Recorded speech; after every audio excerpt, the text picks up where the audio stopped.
श्रीराम समर्थ.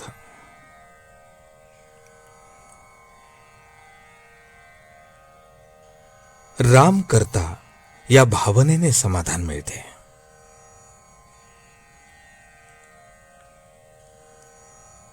पहाटेची वेळ खरोखर फार चांगली. यावेळी कोणी मानसपूजा करत असतील तर फारच उत्तम. दुसरे कोणी यावेळी झोपेत असतील तर आणखी कोणी मनोराज्यही करत असतील.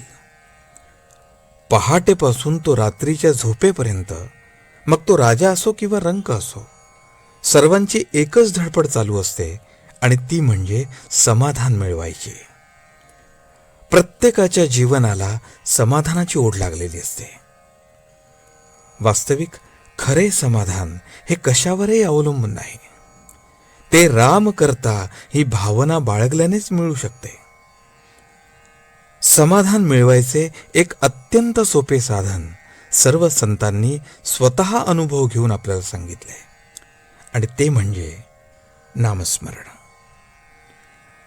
खरी तहान लागली म्हणजे सहजपणे कोणत्याही नदीचे पाणी प्याले तरी तहान भागते.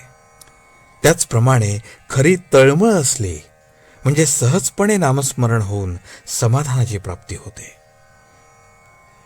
पहाटेच्या वेळी केलेला अभ्यास चांगला होतो असे म्हणतात, तेव्हा या नामस्मरणाच्या अभ्यासाला आपण पहाटेपासून सुरुवात करूया. काकड आरती झाली म्हणजे देवाचे स्मरण संपवावे असे नाही, किंवा सारखी काकड आरतीच करावी असेही नाही. भगवंताचे अखंड स्मरण आणि भाव पाहिजे, यात सर्व काही आले. मला खात्री आहे, तुम्ही आवडीने आणि तळमळीने हा अभ्यास चालू ठेवाल तर राम तुमचे कल्याण करेल. नाम घेत असताना इतर विचार मनात येत राहतात अशी सर्वांचीच तक्रार आहे. परंतु असे पहा, एखादा मनुष्य रस्त्याने चालला असला की त्याला रस्त्यात कोण भेटावे हे काही त्याच्या हातात नसते. शिवाय त्याला कोणी विचारले की तुला रस्त्यात कोण कोण भेटले, तर तो म्हणतो माझे लक्षच नव्हते. त्याप्रमाणे आपण नाम घेत असताना या विचारांकडे दुर्लक्ष करावे. त्यांच्या पाठीमागे जाऊ नये किंवा त्यांच्याबद्दल विचार करत वेळ फुकट घालवू नये. मला विचार विसरला पाहिजे असे म्हणून का त्याचे विस्मरण होणार आहे? नामाकडेच जास्त लक्ष द्यावे म्हणजे विचारांचा आपोआप विसर पडतो आणि पुढे ते येईन असे होतात. एकदा वाट चुकल्यावर ती चुकीची वाट परत उलट दिशेने चालावी लागते आणि मग योग्य रस्ता आल्यावर त्या रस्त्याला लागायचे. हाच अभ्यास. आणि हे सर्व ध्येय गाठेपर्यंत चालू ठेवणे हीच तपश्चर्या.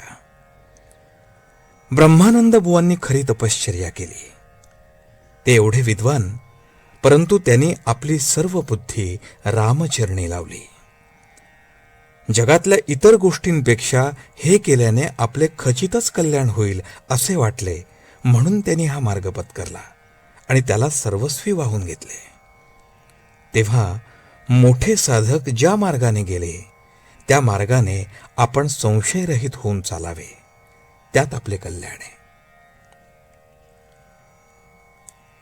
आजचे बोधवचन: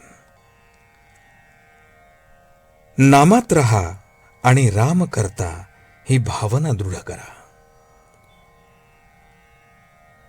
जानकी जीवन स्मरण. जय जय राम.